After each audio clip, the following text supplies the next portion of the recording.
Hey guys, welcome to Midwest Fantasy Football Week 5 recap. This week's top scorer, Pope 1.0's Serenity Now. Serenity now! Serenity now! Trolls to Brandon's Blown Call, 172.9 to 118.8. The trifecta up here from Pope 1.0 with three players scoring at least 32 points, led by Mark Andrews with 39.2, Derrick Henry with 34, and Marquez Hollywood Brown with 32. Two of the three 30 bombs came in during the Monday Night Football game, which is why we're talking about Scott here instead of Alex.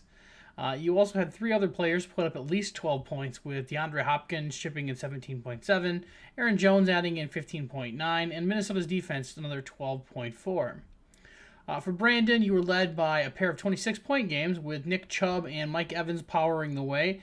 You also got 19 from Patrick Mahomes and 15 from Greg the Leg Zuerlein. Didn't have a lot of luck with the Buffalo running backs, opting to start both of them this week, netting you only a total of 13 points, with Zach Moss accounting for 10.7 of that. Still, 118 points, it's a pretty good score most weeks, and falls in at the second highest losing score this week. In Week 5's biggest blowout, Jason's best of times, blurst of times, thumps Josh's oh god this again, 136 to 72 points. 64-point margin of victory. Josh Allen led your squad again this week, putting up 36.5 points against Kansas City. You didn't really have confidence in the Buffalo defense, however, opting to bench them against Mahomes, but it didn't really matter. They put up 19 points on your bench, while Tennessee, who you did opt to start, put up 17 points against Jacksonville. You also got 27.9 points from Jamar Chase and a pair of 19-point games from the running back combo of DeAndre Swift and Leonard Fournette. You did start Kenny Galladay in your flex spot, which led to a goose egg as he didn't end up suiting up this week. You could have picked up an additional 5 points or so by getting either Melvin Gordon or Ronald Jones into your flex spot. Forget it. That's peanuts. Josh, you got 22.9 points from Jalen Hurts to lead your team this week. Following that up was 12 points from Mason Crosby and 11 from Sony Michel. Somehow Crosby actually managed to come out of that game with a positive points after the disaster that he made it. He made 4 field goals versus the 3 that he actually missed. At least one of the misses was over 50 yards, though, so that didn't ding you at all. There were plenty of other performances that were less than ideal from your squad this week. Saquon only put up 9 yards before getting hurt. Your starting wide receiver combo of Odell Beckham Jr. and Cole Beasley just put up 4 points total. Injuries have hit your running back squad pretty hard this year, with Chris Carson, James White, and now once-in-a-generational talent Saquon Barkley about to miss a few games. I understood that reference. In Week 5's closest game, Trent's Goodell Castro slides past Lee's Daxine Mandate 119.2 to 109.3, a 9.9-point margin of victory. Trent was led by 30.4 points from Jonathan Taylor, 24.2 from Najee Harris, and 17.5 from CeeDee Lamb. This could have been a heck of a lot worse. You had 3 players on your bench who all could have improved on starters, with a possible game of 12 points at quarterback, 9 points at wide receiver, and 13 at the flex. Even with all those changes, you still only come up with the third highest score this week with 153 points, which is just one of those weeks. You did curiously opt to start CJ Uzoma at your flex spot, but opted not to pair him with Joe Burrow, both of them who were playing against the vaunted Packers defense. Well, that's halfway there. Lee, you got 35 points from Devontae Adams in that Bengals game, who sucked up basically every target in that game. 206 receiving yards is a heck of a day. After that, you get 20.7 points from Dak Prescott and 15.4 from Damian Williams. After that point, it gets a little sketchy. Kenyon Drake only got you 2.5 points. Brandon Cooks put up 3.8. And the double tight end combo of Fant and Goddard combined for only 7.3 points. Another curiosity in this matchup was that both Trent and Lee opted to start a tight end in their flex spots this week. Tight end is such a hard position to try to pick who's going to have a hot week outside of maybe the top 3 or 4 guys, something like that. Lee, you didn't have a lot better options. Nobody on your bench scored more than 2 points, so somehow the double tight end play was actually the correct play. Elsewhere around the league, Derek, some motherfucker, defeated my hilarious no way I'm going to win this, 146.3 to 125.8. Finally, my team didn't completely suck, and I still lost by 20. Derek got 35.5 from Mike Williams, 27.2 from Ezekiel Elliott, 24.2 from James Robinson, and 24.3 from DK Metcalf.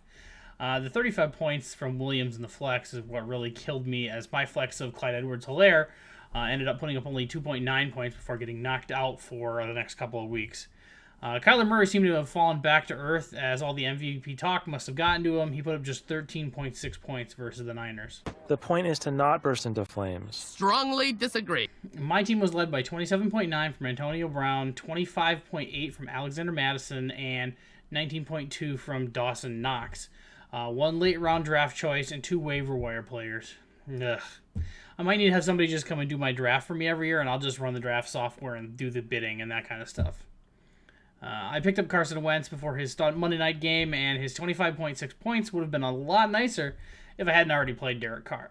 That would have been an 18-point bump, plus getting in Samaje Perine over Clyde Edwards-Helaire would have played both of them together would have won this for me. The Deuce Revenge Tour continues. Alex's Quad D knocks off Drew's Juszczyk, 155.8 to 97.2. Holy cow, this was a dominant performance from the top of Alex's squad. Quarterback Aaron Rodgers put up 19.8. Starting wide receiver combo of Chase Claypool and Robert Woods each added another 24. Running backs Austin Eckler and Kareem Hunt added 30.4 and 23.4 respectively. And the guy with the worst day on your offense, super stud tight end Travis Kelce, only chipped in 14.7. You could have picked up an additional 15 points by swapping out Jamison Crowder for Cortland Sutton, but it still would have left you just a few points short of topping Pope 1.0's top day. Drew, you got 19.5 from Matt Stafford, 16 from Cordarrelle Patterson, and a pair of 14-point games from Deebo Samuel and Josh Jacobs. Robert Tonyan continues to struggle this season, having really only one game of note so far. If Devontae continues to get 60% of the targets, he's probably not going to see enough looks to be viable. But as soon as you cut him, he's going to have one of those monster weeks where he pops off for 2 or 3 touchdowns and 100 yards. And that'll be right after that you cut him and I cut him because I have him in another league. So you could have doubled your quarterback score this week, swapping out Matt Stafford for Tom Brady. Would have been another 20 points. Still wouldn't have mattered. You just didn't have the points available to catch Alex in this one. Chris's 2 men in a defense limped past Nick's T-Boner is showing 104.8 to 93.4. Chris was led by 27.9 points from Alvin Kamara and 22.4 points from Kyle Pitts. He was finally due for a big game and finally popped off for 120 yards, 9 catches, and a touchdown. Obviously, you lost Russell Wilson in this one. It sounds like he's shooting for a Week 10 comeback, which means you only need a QB for the next couple of weeks. The Seahawks bye was in that time frame, so you were going to have to pick somebody else up anyways, so you only have to do that for a couple extra weeks.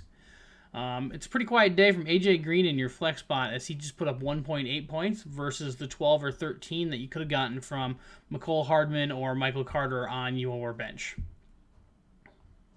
Nick, you got 23 points from Baker Mayfield, 14.2 from Deontay Johnson, and 13.3 from the Dallas defense. You could have picked up about 5 points by benching Chase Edmonds in favor of either Jamal Williams or Khalil Herbert, but it wouldn't have gotten you close enough to Chris for your enjoyment, or for Herbert's enjoyment. Oh, hey there, young fella. Bringing me good news today? What? Come on over here, son. Hand me the paper so I don't need to use my grabber. That's a nice muscly throwing arm you got there. Thanks. Got a nice tip for you right here in my pocket for my arthritis. Why don't you reach in there and fish it out for yourself? Besides the poor game from Edmonds, who was also playing hurt, you had a poor game from tight end Tyler Conklin, who only scored 3.5 points. Other than that, you really didn't have any terrible games, just no monster games. Finally, Pope 2.0's Pew Pews sent Tom's I Can See for Miles and Miles packing with a 129.3 to 108.4 victory. This was quite the quarterback shootout, with Pope 2.0's Justin Herbert putting up a massive 45.8 point day, which was just barely enough to outscore Tom's Lamar Jackson by 1 point. That really seemed to be the trend in this matchup, as Pope 2.0's starters just narrowly seemed to outscore all of Tom's starters. You picked up 4 points in the wideout matchup, 5 points at running back, 2 points at tight end, 7 in the flex, and 7 at the kicker. The only position that Tom actually won was Baltimore's defense, picking up a 4-point swing over Denver. Besides the 2 quarterbacks, Pope 2.0, you got 20.2 points from Antonio Gibson and 13.2 from Cooper Kupp. Tom got 18.9 from Chuba Hubbard, but had no other players scoring in double digits. You did have plenty of double-digit scorers on the bench, though, led by 26.9 from Myles Gaskin and 18.9 from Emmanuel Sanders. I think you would have had to get both players in the lineup to have gotten the win here. Some notes from Nick's Stat Corner. This was Scotty B. Pope 1.0 is your 15th weekly high score, and you moved to 9-1 versus Brandon all time. Lee, this is your 69th loss. Chris, you now are 8-4 versus Nick all time, and he wanted me to call you a jerk about that.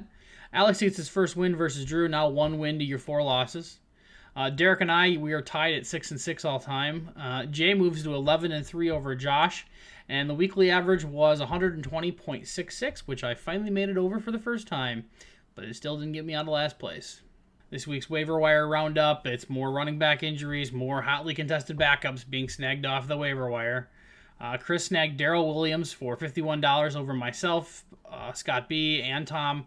I managed to grab Devontae Booker with a winning bid of 20, which tied Josh, but because I'm in last and he's the second last, I win. I'm the best at being worst. Kadarius Toney went to Alex for $31, and Mike Davis went to Drew for $14. Can't help but notice that you cut Kyle Juszczyk in order to pick up Mike Davis, so I can't wait to see your new name change. There were no new wagers this week. Randall Cobb picked up 2 catches to move a little closer to 22 on the season. And that's it for the week. We will see you all next week for Week 6's recap.